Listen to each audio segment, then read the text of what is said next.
Hey guys, welcome back to the channel. मैं हूं अनामिका और आज हम एमसीक्यूज डिस्कस करेंगे इस पर्टिकुलर बुक का, an introduction to Indian art. आपने एमसीक्यूज के लिए कहा था, so I have presented it. तो आज के सेशन में हम डिस्कस करेंगे कि किस तरीके से जो पहले प्रीलिम्स में प्रीवियस ईयर में क्वेश्चन जो है आ चुके हैं, या फिर हम ये भी देखेंगे कि किस तरीके से क्वेश्चन को फ्रेम किया जा सकता है। And the best thing is कि आपको ये पता चलेगा कि किस तरीके से कौन सी टेक्निक के थ्रू आपको जो क्वेश्चन है उसको अटेम्प्ट करना है।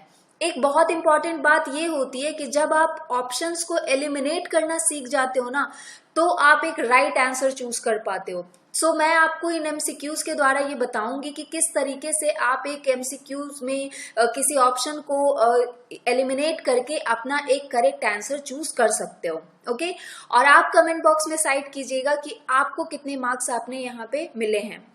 12 या 13 एमसीक्यूज हैं यहाँ पे, 12 और 13, but you have to cite your marks कि how much you have scored, because I have already finish this course an introduction to Indian art. पूरी बुक मैंने खत्म करी है। अगर आपने इसको वॉच किया है, well and good, otherwise watch it, that's very much compulsory for you as prelims is approaching. Okay, before I get started, again, a big announcement for you that 3 meticulous batches are going to start on 6th of July. The details are over here. आपको bilingual courses Hindi और English तीनों के लिए present मिलेंगे यहाँ पे। जो भी आपको डिटेल्स चाहिए यहाँ पे आपको मौजूद मिलेंगी। And do not forget to use the referral code RANK10. You'll get the discount of 10% over there, and बहुत सारे other benefits भी आपको मिलते हैं, personal mentorship and handwritten notes and all. Okay, so we have discussed all these chapter in this particular book. हमने pre historic rock painting पढ़ी थी, arts of Indus valley, Mauryan period, और उसके बाद मौर्यन पीरियड के बाद का इंडियन आर्ट और आर्किटेक्चर। मुराल ट्रेडिशन हमने देखा था, temple architecture and sculpture and Indian bronze sculpture, और Indo Islamic architecture.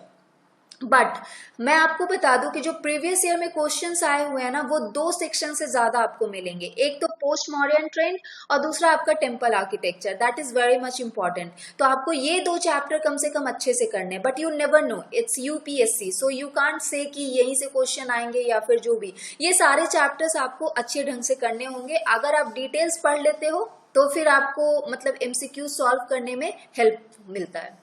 Okay, so here go the first question. In the context of cultural history of India, a pose in dance and dramatics called Tribhanga has a favorite of Indian artists from ancient time till today. Which one of the following statement best describe this pose? So Tribhanga posture के बारे में mainly यहाँ पे पूछा गया है। 2013 का ये क्वेश्चन है। आपको यहाँ पे यही पूछा जा रहा है कि ये त्रिभंगा जो है ये होता क्या है, ड्रामेटिक्स जो है ये त्रिभंगा पोस्चर का। सो आपको अगर थोड़ा सा भी याद है कि किस तरीके से हमने जब प्री हिस्टोरिक रॉक पेंटिंग पढ़ रहे थे हम, तो मैंने आपको लॉस्ट वैक्स टेक्निक के बारे में बताया था, ब्रॉन्ज स्कल्पचर के, राइट। वहां पे मैंने आपको जो एक फेमस स्टैचू है मोहनजोदाड़ो से जो मिली थी डांसिंग गर्ल की, उसको जब मैंने एक्सप्लेन किया था, तब मैंने ये त्रिभंगा पोस्चर जो है आपको एक्सप्लेन किया था। So यहाँ पे the correct answer is one leg is bent and body is slightly but oppositely curved at the waist and neck. So this is the correct answer. I hope आपने अपना answer यहाँ पे guess कर लिया होगा कि which one you have thought कि right है। थोड़ा सा पॉज करके आप इस तरीके से इसको सॉल्व कीजिए और अपने मार्क्स कमेंट बॉक्स में साइड कीजिए। Okay, so the answer is a. हमने इंडियन ब्रॉन्ज स्कल्पचर पर जब पढ़ा था तो मैंने ये सारी चीजें आपको डिस्क्राइब की थी। तो चैप्टर ये वाला है, और यहाँ पे लॉस्ट वैक्स टेक्निक आपको मालूम है, मैंने उसमें एक्सप्लेन भी करा था। डांसिंग गर्ल का जो त्रिभंगा पोस्चर है वो अर्लीस्ट ब्रॉन्ज स्कल्पचर है, जो कि मोहनजोदाड़ो से मिला था 2500 बीसीई में, ठीक है। और यहाँ पे एक और क्वेश्चन बन जाता है, क्योंकि जब भी मैंने आपको एमसीक्यूज या ऐसे कुछ जब हम चैप्टर्स पढ़ रहे होते हैं, तो मैंने आपको एक चीज और बताई थी कि जब आप एक्सप्लेनेशन पढ़ते हो ना, तो वहां से आपको 2-3 क्वेश्चन और सॉल्व कर सकते हो, बिकॉज इट्स नॉट नेसेसरी कि वही पर्टिकुलर क्वेश्चन उठ के आएगा, हो सकता है कुछ और आए। यहाँ पे जैसे एक क्वेश्चन ये भी बन सकता है ना कि क्या डांसिंग गर्ल का जो एक जो स्टैचू मिला है हमें वो अर्लीस्ट ब्रॉन्ज स्कल्पचर है या नहीं है। इस तरीके के क्वेश्चन भी आपको मिल सकते हैं। या फिर ये मिला कहाँ से है, तो मोहनजोदाड़ो से, किस टाइम पीरियड में मिला है ये भी पूछा जा सकता है। तो इस तरीके से बहुत सारे क्वेश्चन यहाँ पे मिल सकते हैं। अब tribhanga consist of 3 bends in the body, at the neck, waist and knee. Hence the body is oppositely curved at the waist and neck, which gives this S shape. मतलब ये एस शेप होता है. आप वो डांसिंग गर्ल का figure जब आप देखोगे तो आपको पता चलेगा उनका एक जो हैंड है वो हिप पे है और एक तरीके से उनके लिप्स काफी प्रोट्रूडिंग है, इस तरीके की चीजें. अब सिर्फ यहीं पे ये चीजें नहीं है, बाकी की चीजें भी आपको याद आने चाहिए. अदर फैक्ट्स जो हैं कि जो दायमाबाद से हमने एक्सकवेशन किया था 1500 BC में, जहां से चैरियट व्हील हमें मिला था. फिर हमने जब चौसा बिहार से डिस्कवरेंस की बात करी थी, जहां पे जैन तीर्थंकारस जो है डिस्कवर्ड किए गए थे, जो कि कुषाण पीरियड से बिलोंग करते थे. ठीक है. अब एक इंपॉर्टेंट बात मैं आपको बताती हूँ कैसे आप एलिमिनेशन बेसिस पे आंसर को चूज कर सकते हो. अगर आपको त्रिभांगा पोस्चर थोड़ा सा भी याद रहेगा तब तो आप करेक्टली आंसर कर सकते हो. लेकिन जब यहाँ पे ये लोग बात कर रहे हैं ना एंशिएंट टाइम की, तो एंशिएंट टाइम में आर्टिस्ट का कोई ऐसा आपने नहीं पढ़ा होगा कि उनका फेशियल एक्सप्रेशन हो इस तरह की चीजें. और ये जो फेशियल एक्सप्रेशन, हैंड जेस्चर और मेकअप कंबाइन करके एक हिस्टोरिक कैरेक्टर को या एपिक को डिस्क्राइब करना, तो ये एंशिएंट टाइम में तो हो नहीं सकता. बिल्कुल एंशिएंट टाइम में तो ये एपिक एंड ऑल आए नहीं थे, तो ये ऑप्शन तो आप हटा दोगे. और फेशियल एक्सप्रेशन और एपिक और हिस्टोरिक कैरेक्टर को एक्सप्लेन करना मतलब ये डांस का फॉर्म है. यहां से आप ये समझ सकते हो कि ये एक डांस का फॉर्म है, राइट. अब मूवमेंट ऑफ बॉडी, तो कोई भी स्कल्पचर या कुछ भी ऐसी मूवमेंट तो करेगा नहीं, तो ये ऑप्शन तो ऑलरेडी एलिमिनेटेड है. उसके बाद एक और ये आता है कि यहाँ पे भी ये बताया जा रहा है कि यहाँ पे expression of feeling of love और एरोटिज्म को दिखाया जाता था, या फिर गेस्चर के थ्रू कुछ और एम्फसाइज किया जाता था. तो आप यहाँ पे ये भी समझ सकते हो कि अगर हम एंशिएंट टाइम की बात कर रहे हैं तो हमें सिर्फ स्कल्पचर्स मिले हैं, वहां पे एक्सप्रेशन कहाँ से आ जाएंगे. तो आप यहाँ पे इन तीनों को एलिमिनेट करके एक पर्टिकुलर आंसर तो आसानी से चूज कर सकते थे, right. Okay, moving on to next question. Some Buddhist, या okay, one thing I forgot कि अब यहाँ पे सिर्फ आपको रुकना नहीं है. जैसा कि मैंने बताया यहाँ पे एक क्वेश्चन से आपको बहुत सारे क्वेश्चंस हो जाते हैं. अब यहाँ पे अगर आपको ये पूछा जाए डांसिंग फॉर्म के बारे में, तो आपको पता है 6 क्लासिकल डांस फॉर्म है इंडिया में, तो ये सारे आपको मालूम होने चाहिए. फर्स्ट ऑफ ऑल होता है जैसे कि मोस्ट पॉपुलर जो साउथ इंडिया में है वो है आपका भरतनाट्यम, जो क्लासिकल इंडियन डांस फॉर्म है, तमिलनाडु में ओरिजिनेट हुआ था. कथकली है, जिसमें एक ग्रुप ऑफ डांसर जो है वो परफॉर्म करते हैं. तो ये भी पूछा जाता है कि इस पर्टिकुलर डांस में एक सोलो परफॉर्मेंस होती है या ग्रुपिज्म होता है, तो ये भी आपको पता होना चाहिए. उसके बाद कथक, कथक का मतलब होता है टू टेल द स्टोरी. तो ऐसा डांस जिसके थ्रू एक पूरी की पूरी स्टोरी डिपिक्ट की जा रही हो, इमोशनल फेशियल मूवमेंट के थ्रू या फिर बॉडी के मूवमेंट के थ्रू एक तरीके से पूरी की पूरी स्टोरी कही जाती है. उसके बाद मणिपुरी, जो कि नॉर्थ ईस्ट इंडिया का है और डांस ओरिजिनेट वहीं पे हुआ था. कुचिपुड़ी है, कुचिपुड़ी आंध्र प्रदेश का डांस फॉर्म है, ये आपको पता होना चाहिए. ओडिसी ओडिशा का है. तो ये 6 क्लासिकल जो डांस फॉर्म है वो कम से कम आपको मालूम होने चाहिए अगर इस तरीके की फेशियल एक्सप्रेशन जैसे कोई क्वेश्चन आ रहे हैं तो. और आज आप इसे पढ़ भी लीजिए. Some Buddhist rock cut caves are called chaityas while other are called viharas. दोनों में डिफरेंस क्या है? तो चैत्या क्या होता है और विहार क्या होता है, ये मैंने आपको बहुत अच्छे से समझाया था, बहुत सारे एग्जाम्पल्स के थ्रू समझाया था. तो अब आप अपना आंसर गेस कीजिए कि इसमें कौन सा आंसर जो है वो सही है. मैं आपको बता दूं कि ये जो है, जब हमने आर्ट्स ऑफ मॉडर्न पीरियड वाला चैप्टर डिस्कस किया था तब हमने इसको जाना था, बुद्धिस्ट रॉक के बारे में. तो यहाँ पे ये जो करेक्ट आंसर है आपका वो है chaitya is a place of worship, Vihar is places for the monk, dwelling places for the monks. तो आपको पता है आर्ट्स ऑफ मॉडर्न पीरियड एक बहुत इंपॉर्टेंट चैप्टर था. Post modern trend in Indian art and architecture, ये भी काफी ज्यादा इंपॉर्टेंट चैप्टर था. तो 3 चीजें आपको बिल्कुल अच्छे से याद होनी चाहिए. जब हमने पिलर, स्कल्पचर और रॉक कट आर्किटेक्चर के बारे में पढ़ना शुरू किया था तो मैंने आपको बताया था कि मोनास्टिक एस्टैब्लिशमेंट जो है बुद्धिस्ट ट्रेडिशन का एक पार्ट हो चुका था, क्योंकि उन्होंने स्तूपास बनाने शुरू कर दिए थे, विहारास बनाना शुरू कर दिए थे. क्योंकि मोनास्टिक एस्टैब्लिशमेंट इसलिए होना शुरू हो गया था क्योंकि उस समय बुद्धिस्ट ट्रेडिशन काफी ज्यादा फ्लो में था. तो इसके अलावा भी स्तूपा, विहारास के अलावा भी जो stone pillar, rock cut caves और मॉन्यूमेंटल फिगर्स जो हैं, ये सारी चीजें बनाई जा रही थी. तो मॉडर्न पिलर्स के बारे में हमने अशोक स्तंभ के बारे में बात करी थी, कार्वर स्किल के बारे में बात करी थी, बहुत सारी चीजें हमने उसकी डिस्कस करी थी. तो आपको ये सारी चीजें बहुत अच्छे से याद होनी चाहिए. तो एक चैत्यगृह क्या होता है, एक मीटिंग और असेंबली चैम्बर होता है जहां पे मेनली लोग प्रेयर के लिए इकट्ठे होते थे। It is not tough to find a stupa situated inside the interior space of chaitya. और विहारास क्या होते हैं, शेल्टर होते हैं जहां पे मॉन्क्स जो है वो रेनी सीजन में विश्राम करते थे क्योंकि वो ट्रैवल नहीं कर पाते थे। तो pillar sculpture and rock cut architecture का पार्ट जो है उसमें ये सारी चीजें यहाँ पे लिखी गई हैं। अब यहाँ पे आपको ये भी पता होना चाहिए कि स्तूपास क्या होते हैं। तो जैसे कि सांची स्तूप का एक एग्जाम्पल होता था, तो सांची स्तूप में भी आपको बहुत सारे जो स्ट्रक्चर होते थे, जो भी स्तूप बनाया जाता था उसके मेन स्ट्रक्चर्स कौन कौन से होते थे, एक प्रदक्षिण पथ होता था, आंध्रा होता था, हर्मिका होता था, छतरी होती थी। ये सारे जो पार्ट हैं मैंने एक एक करके आपको एक्सप्लेन किया था, तो आई होप आपको वो याद है, और नहीं याद है तो प्लीज उसे याद कर लीजिए। अजंता केव के बारे में पढ़िए, कहाँ पे सिचुएटेड है, औरंगाबाद डिस्ट्रिक्ट महाराष्ट्र, जिसमें 29 केव्स हैं, 4 चैत्या केव्स हैं उसमें। केव नंबर 10 और 9 जो है वो 1st और 2nd सेंचुरी से बिलोंग करता है, और 19 और 26 जो है वो 5th सेंचुरी से बिलोंग करता है। ये सारी चीजें मैंने आपको बता रखी हैं।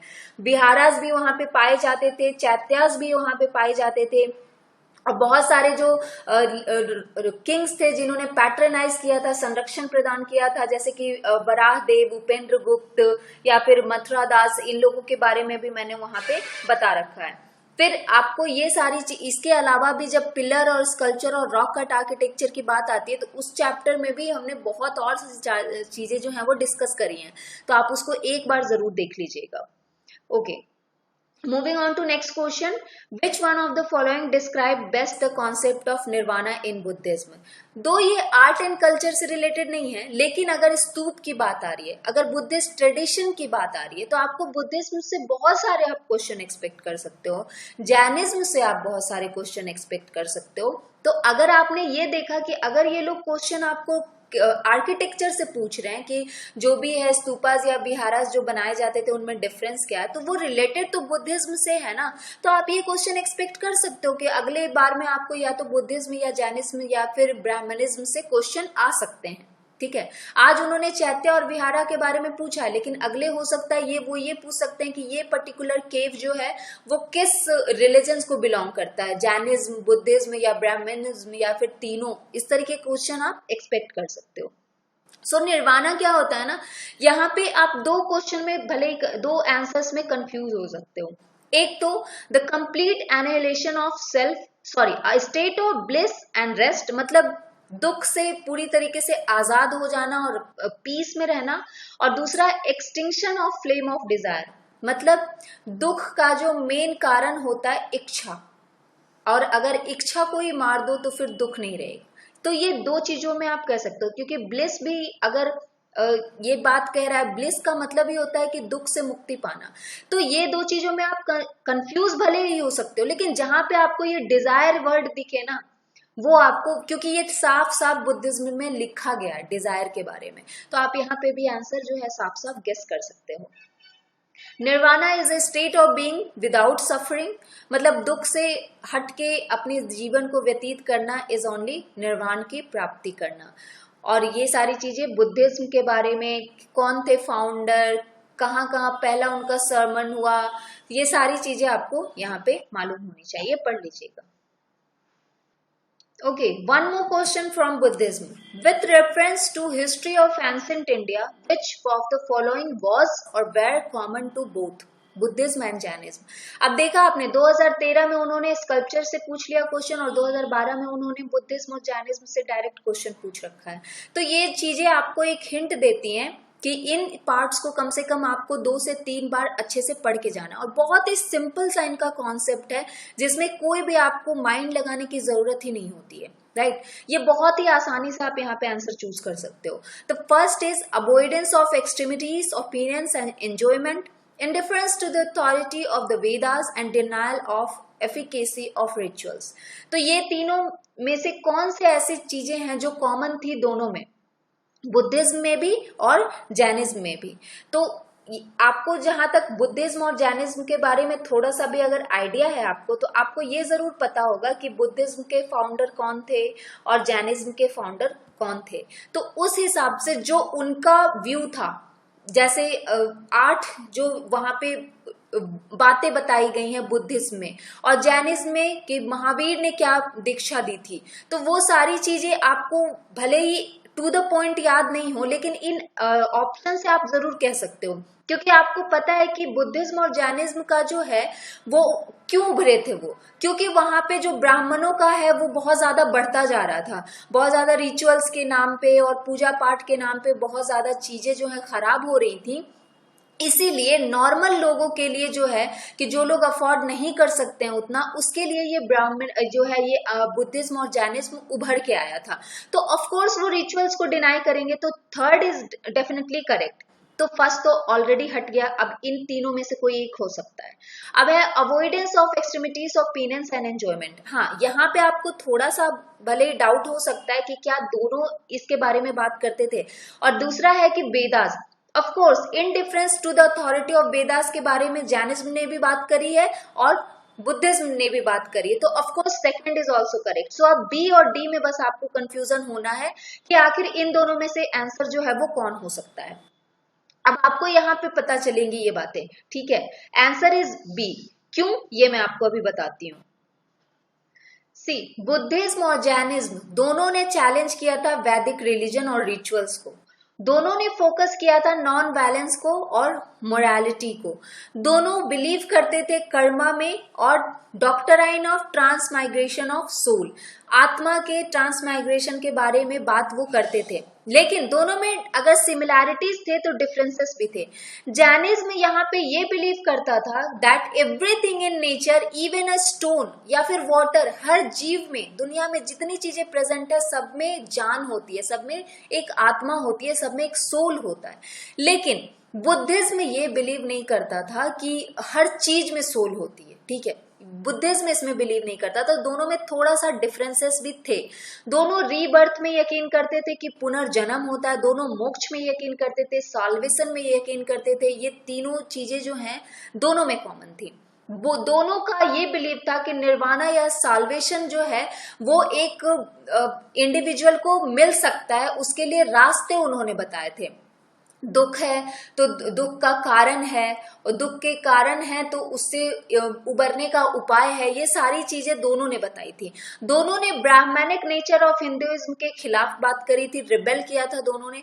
और दोनों ने प्रीच किया था कि that their religion in the common language of the people. मतलब पहले के लोग जो जैसे ब्राह्मण एंड ऑल क्या थे, ब्राह्मणिज्म मेनली संस्कृत पे ज्यादा जोर देता था, तो वो संस्कृत समझना कॉमन लोगों के बस की बात नहीं थी। तो इन लोगों ने रीजनल लैंग्वेज यूज करना शुरू किया, प्राकृत यूज करना शुरू किया, ताकि ये कॉमन लैंग्वेज बन सके फॉर द कॉमन पीपल। तो इसीलिए ये ज्यादा फैला, क्योंकि ये साधारण लोगों के समझ में आ रही थी बात। तो आपको यहाँ पे जैन डॉक्टराइन के बारे में भी पढ़ना है, क्योंकि ये बुद्धिज्म है सिर्फ, तो जैन डॉक्टराइन के 2013 में जो है क्वेश्चन वो पूछा गया है। Okay, moving on to next question. With reference to the history of Indian rock cut architecture, consider the following statement. 2013 में ये क्वेश्चन आया है। Caves at Badami are the oldest surviving rock cut caves in India. Barabar rock cut caves were originally made of Ajivika by Emperor Chandragupta Maurya। और Ellora caves के बारे में, जहाँ पे different faiths के जो हैं वहाँ पे आपको चीजें caves जो हैं वो मिलते हैं। कौन सा स्टेटमेंट यहाँ पे करेक्ट है? अब देखिए, यहाँ पे अगर आपने रॉक कट केव्स को अच्छे से पढ़ा है तो जो भी ओल्डेस्ट सर्वाइविंग रॉक कट है वो मैंने बहुत ही एम्फसाइज करके बताया था। तो अगर सिर्फ वो आपको मालूम है कि ओल्डेस्ट सर्वाइविंग रॉक कट आपका बादामी केव तो है नहीं, तो आप आंसर आसानी से चूज कर सकते हो कि answer is third only. Okay, so the C is the correct answer. Chapter post modern trend in Indian art and architecture से ये बिलोंग करता है। तो आपको यहाँ पे एलोरा केव्स के बारे में पता होना चाहिए कि जो एलोरा केव्स हैं वो औरंगाबाद डिस्ट्रिक्ट महाराष्ट्र में लोकेटेड हैं। और उसके बाद यहाँ पे 32 बुद्धिस्ट, जैन और ब्राह्मणिकल केव्स, तीनों केव्स हैं। तो obviously third option is correct. Cave of Badami जो है वो लेटर मोराल ट्रेडिशन में आपको पढ़ने को मिलेगा। तो Badami was the capital of early Chalukyan king.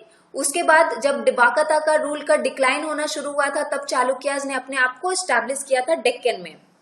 Chalukya king जो मंगलेश थे उन्होंने पैटर्नाइज किया था जो एक्सकवेशन हुआ था बादामी केव का उसको। अब बराबर केव्स के बारे में मैंने आपको बताया था जब आर्ट ऑफ मॉडर्न पीरियड हम पढ़ रहे थे कि ये जो है रॉक कट केव है और ये अर्लीस्ट है, oldest surviving rock cut cave है इंडिया में, जो कि मौर्यन एम्पायर से बिलोंग करता है। और यहाँ पे अशोका के इंस्क्रिप्शन भी आपको मिलते हैं। इसे लोमश ऋषि केव भी कहा जाता है, सो इसे भूलिएगा नहीं आप। और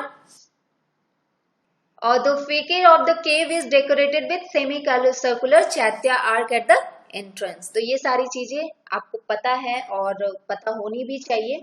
और हाँ, यहाँ पे और भी चीजें हैं जो आपको पढ़नी जरूरी हो जाती हैं, जैसे कि जो आपका भीमबेटका, अगर आपको सबसे ज्यादा ओल्डेस्ट इन केव्स के बारे में पूछा गया है तो आपको भीमबेटका पेंटिंग भी मालूम होनी चाहिए जो कि मध्य प्रदेश से मिला था। और भीमबेटका ड्राइंग जब आप पढ़ोगे तो उसके डिवाइडेशन भी, जैसे पीलियोलिथिक पीरियड कब से है, अपर पीलियोलिथिक, लोअर पीलियोलिथिक, फिर मेसोलिथिक, फिर कैल्सोलिथिक, ये सारे कब से कब तक पीरियड थे, ये सारी चीजें आपको मालूम होनी चाहिए। ठीक है।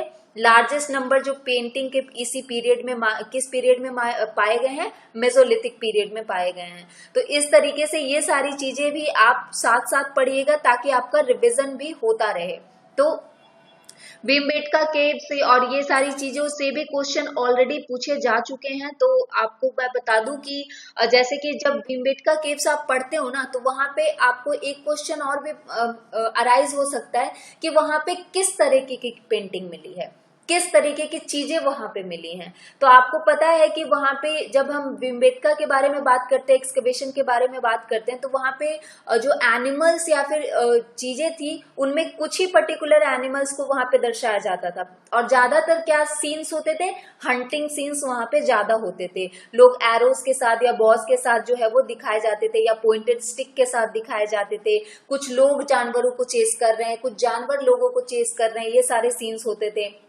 और एनिमल्स, सबसे बड़ी बात, जो एनिमल्स दिखाए जाते थे वो होते थे आपके कौन कौन से एनिमल्स हैं वो आपको ध्यान में होने चाहिए। और उसका क्वेश्चन भी हम डील करेंगे कि आखिर कौन कौन से जो एनिमल्स हैं वो दिखाए गए हैं। और एनिमल्स को मेनली स्टिक लाइक फॉर्म में दिखाया जाता था, ये भी पेंटिंग को देख के आपको पता चलता है। So next question is consider the following historical places, Ajanta cave, Lepakshi temple, Sanchi stupa.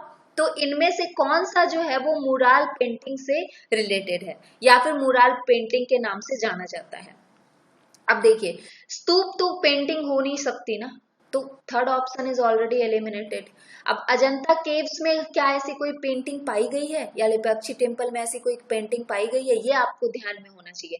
लेकिन अगर आपको सांची स्तूप के बारे में पता है ना अच्छे से, तो आप ये आंसर जो है वो करेक्टली गेस कर सकते हो। सांची स्तूप के बारे में मैंने आपको ऑलरेडी बताया, सारी चीजें इनफैक्ट बताई हैं कि किस तरीके से यहाँ पे जो सांची स्तूप है वो यहाँ पे वेदिका होता था, तोरान होता था, प्रदक्षिण पथ होता था, अंडा होता था, हर्मिका, छत्री, ये सारे उनके जो है वो पार्ट होते थे।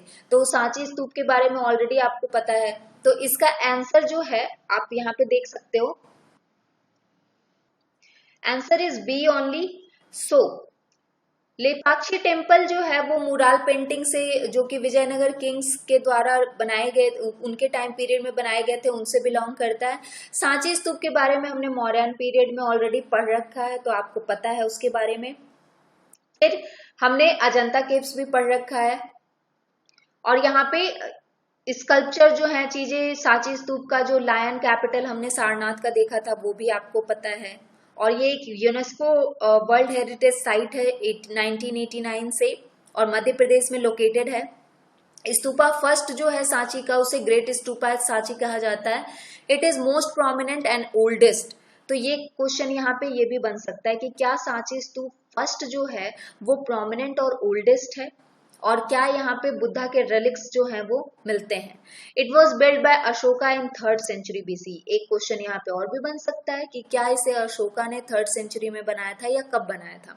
अब आपको अजंता केव के बारे में भी पढ़ लेना है। पोस्ट मॉडर्न ट्रेंड में ये सारी चीजें मिली हुई हैं, जैसे कि मैं ऑलरेडी बता चुकी हूँ आपको अभी भी। 29 केव्स हैं, 4 चैत्याज हैं, विहाराज हैं यहाँ पे, और चैत्या विहारा दोनों है। लार्ज चैत्या और विहारा आपको मिलेंगे, स्कल्पचर और पेंटिंग भी मिलेगी, इलेबोरेटेड कार्विंग मिलेगी, और पैटर्नेज में से उनके बराह देव, उपेंद्र गुप्त और मथुरा दास का नाम आता है।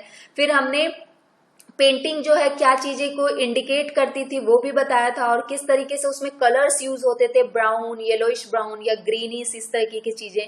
पद्म पानी और वज्र पानी बहुत ही कॉमन इमेजेस थे अजंता केव के, ये मैंने बार बार एम्फसाइज किया था जब मैंने लेसन पढ़ाया था। कुछ पेंटिंग ऐसे थे जो पूरे वॉल को कवर करते थे, और कुछ पेंटिंग ऐसे थे जो केव्स के एक ही वॉल पे एक ही कोने में मिलते थे आपको।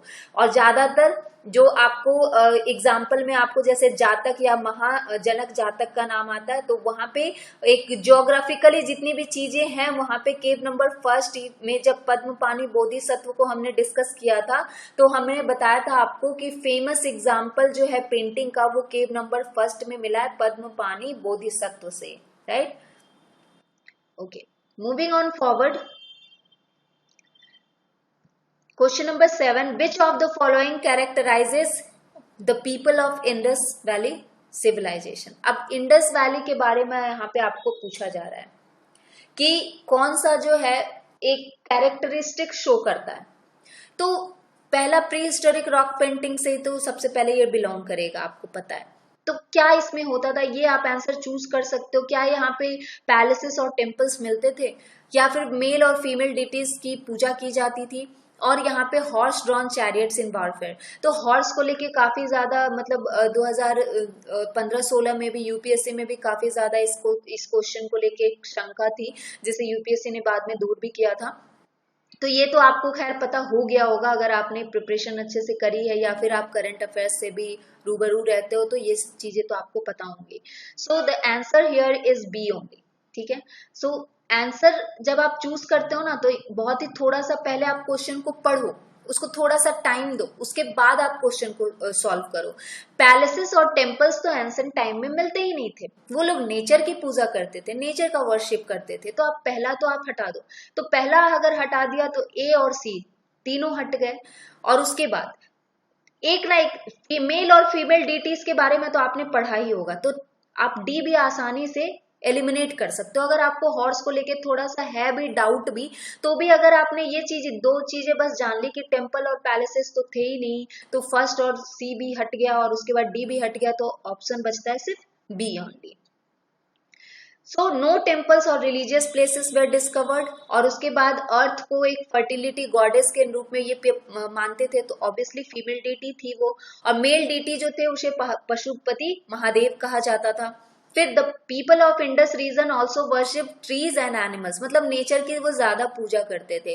मोस्ट इंपॉर्टेंट जो था यहाँ पे एनिमल जिनको वो डिपिक्ट करते थे वो वन हॉर्न यूनिकॉर्न होता था। और यहाँ पे नेक्स्ट इंपॉर्टेंट जो था वो था बुल, हम बुल। एमुलेट्स भी दोनों पहनते थे, मेल भी और फीमेल्स भी। लीनियर रिप्रेजेंटेशन होता था एनिमल्स का, जैसे कि मैंने बताया जैसे कि जो एनिमल्स यहाँ पे लिखे गए हैं, मेंशन किए गए हैं, वो आपको याद होने चाहिए। यहाँ पे हॉर्स कहीं भी मेंशन नहीं है, तो ये क्वेश्चन को आप आसानी से एलिमिनेट कर सकते थे आंसर चूज करने के लिए। सो बाइसन्स थे, टाइगर्स, एलिफेंट, राइनोस, बोस, ये सारी चीजें। और ह्यूमंस को स्टिक लाइक फॉर्म में ये दिखाते थे। प्री हिस्टोरिक जो टाइम था वो ऐसा टाइम जब ना हमें कोई रिटन डॉक्यूमेंट मिलता था, ना तो हमें कुछ भी यहाँ पे लिखित कुछ बुक या ऐसा कुछ मिलता था, ना तो हमारे पास उस समय पेपर था, कुछ भी नहीं था। हमें जो भी उनके बारे में पता चलता है उनके पेंटिंग, पॉटरी या फिर हैबिटेट से पता चलता है, राइट। अब यहाँ पे आपको अपर पीलियोलिथिक, लोअर पीलियोलिथिक, मिडिल पीलियोलिथिक और जो आपको जो डिस्कवरी हुई थी रॉक पेंटिंग की, खास किसने करी थी ये भी हमने बताया था आपको।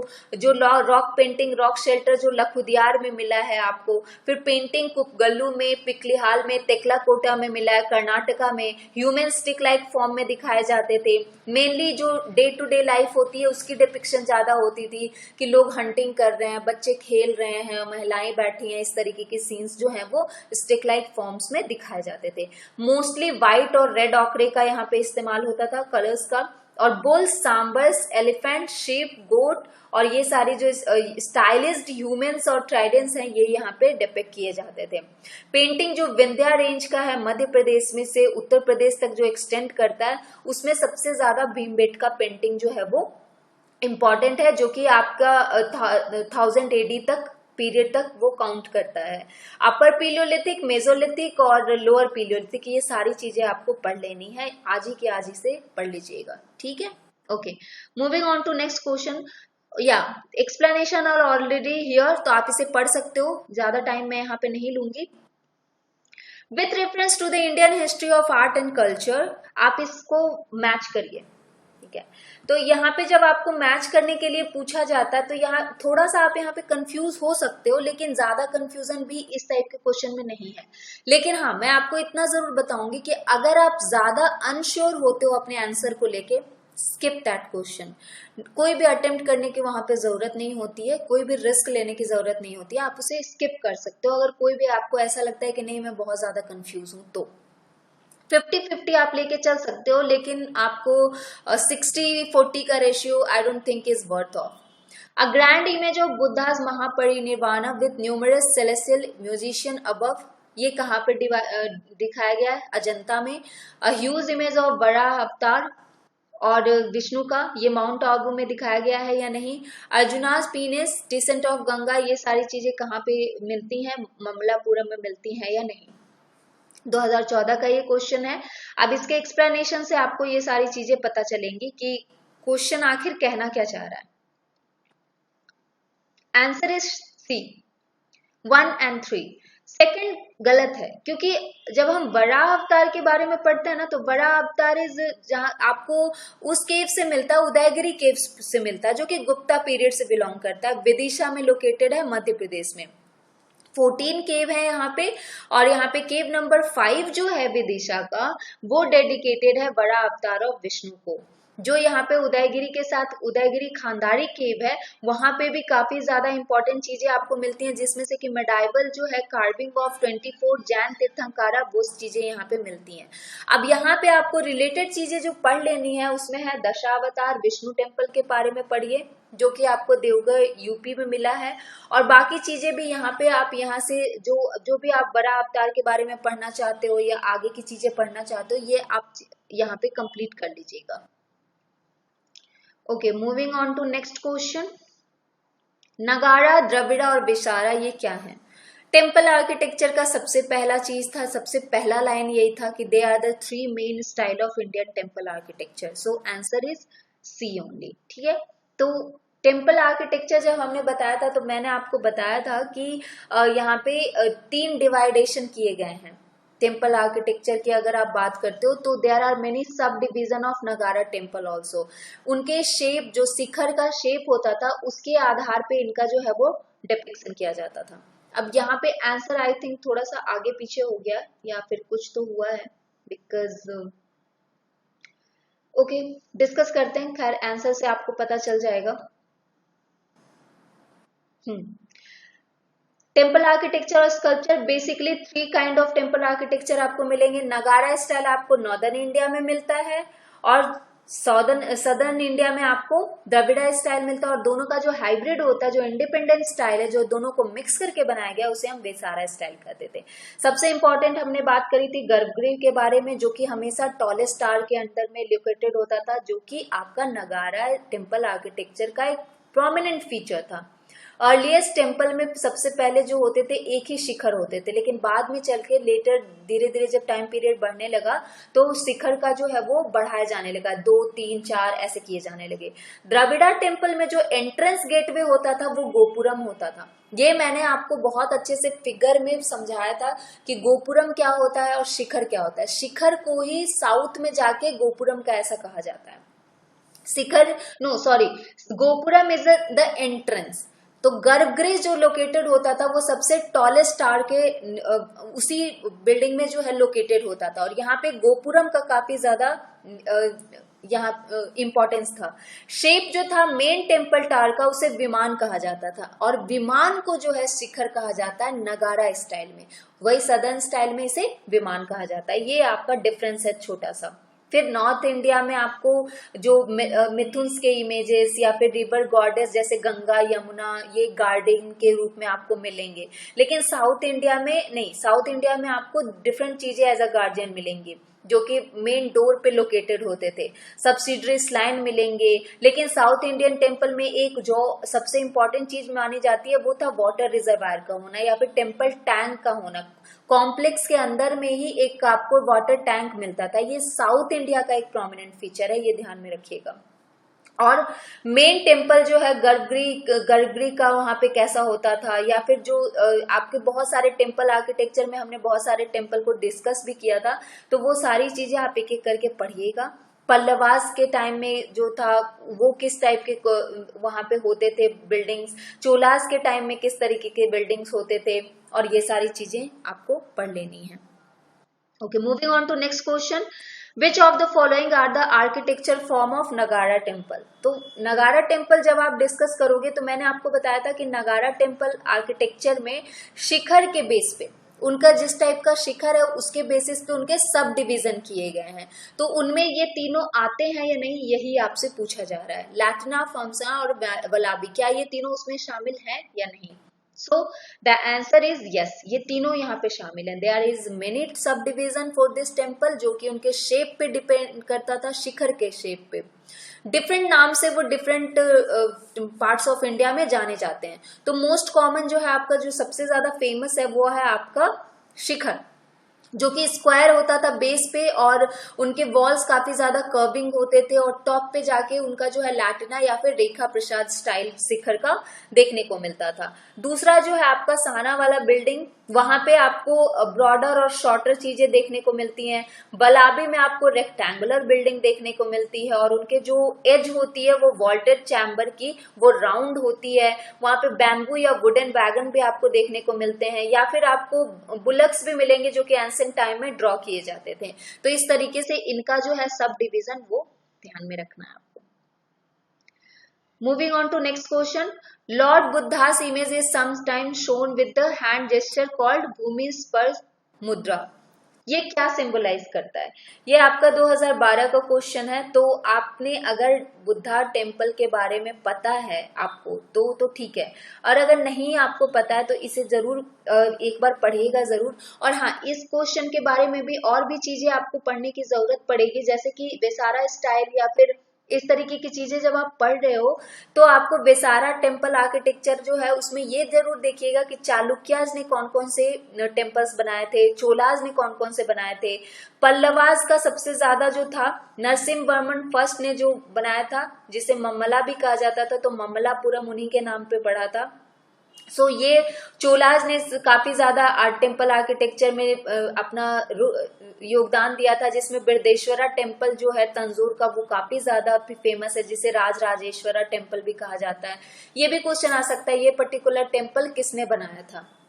उसके बाद बेसारा स्टाइल में चालुक्याज ने रावणफाड़ी केव बनाया था, लादी खान टेम्पल बनाया था। दुर्गा टेम्पल जो है कर्नाटका का, होल कर्नाटका में, वो इम्पोर्टेंट है। पद्दक्कल कर्नाटका में जो चीजें लोकेटेड है, टेम्पल्स लोकेटेड है, वो भी इम्पोर्टेंट है। तो मतलब मेरा कहने का मतलब ये है बस कि आपको ये ध्यान में रखना है कि कौन से पर्टिकुलर डिनास्टी में कौन से टेम्पल जो है वो बनाए गए थे।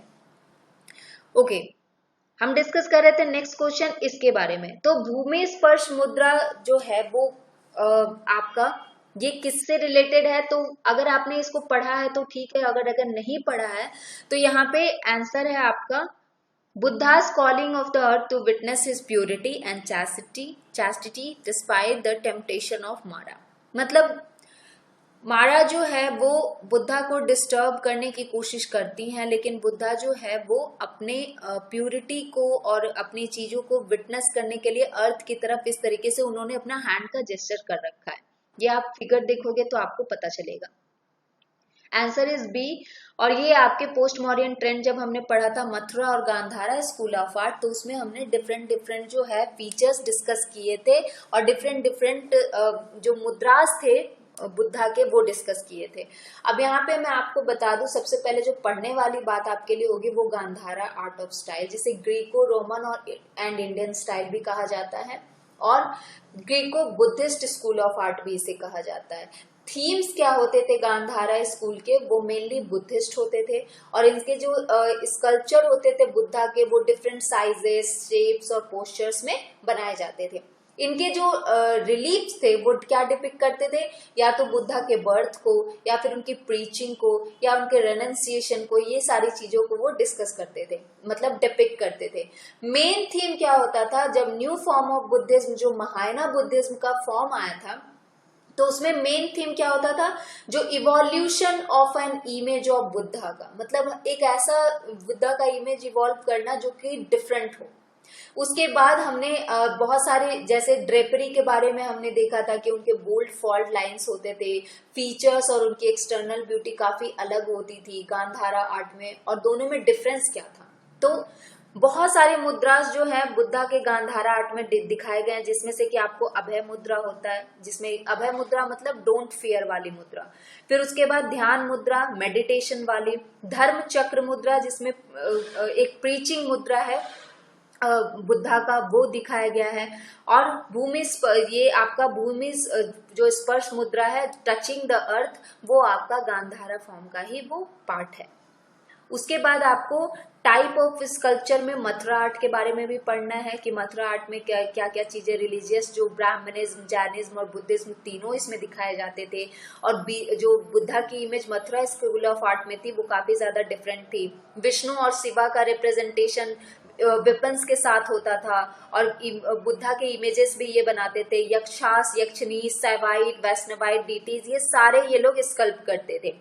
फिर आपको यहाँ पे बुद्धिस्ट इमेजेस की जहां तक बात आती है, तो यहाँ पे भी बहुत सारे बुद्धा के इन स्कूल ऑफ आर्ट में बहुत सारी चीजें बनाई गई हैं, जैसे कि लॉर्ड विष्णु का बनाया गया है। और अगर आप बुद्धा के इमेज की बात करते हो तो स्टैंडिंग बुद्धा बनाया गया है, जो कि आपको सारनाथ में मिलेगा। उसके बाद सिटिंग बुद्धा, जो पद्मासन मुद्रा में लोकेटेड है, मतलब बैठा हुआ है उस पोस्चर में, जो कि धर्म चक्र के साइन को दर्शाता है। उसके बाद आपको जो मथुरा का 2nd सेंचुरी सीई का बोधिसत्व का जो इमेज है वो भी काफी ज्यादा इंपॉर्टेंट है, जो कि कटरा मॉन्ड में पाया गया है। तो इस तरीके से आपको कटरा मॉन्ड, जो मथुरा जो वाली चीजें हैं वो भी आप पढ़ लीजिएगा। वो सारी चीजें मैंने उस पर्टिकुलर चैप्टर में अच्छे से एक्सप्लेन कर रखी है, यहाँ पे एक्सप्लेनेशन है, आप इसे देख सकते हो। Okay, the last question of the day, with reference to the cultural history of India, ये पंचायतन रेफर क्या करता है? ये 2014 का क्वेश्चन है। तो पंचायतन स्टाइल जब हमने ये टेम्पल आर्किटेक्चर डिस्कस करा था, अब अगर आपको थोड़ा सा भी टेम्पल कंस्ट्रक्शन के बारे में थोड़ा सा भी आइडिया होगा तो आप ये अच्छे से कह सकते हो कि अच्छा, पंचायतन जो था वो एक टेम्पल कंस्ट्रक्शन थिंग था, एडमिनिस्ट्रेटिव फंक्शनरी नहीं था, रिलीजियस सेट नहीं था, और या फिर असेंबली ऑफ विलेज एल्डर्स ये नहीं था। Answer is C.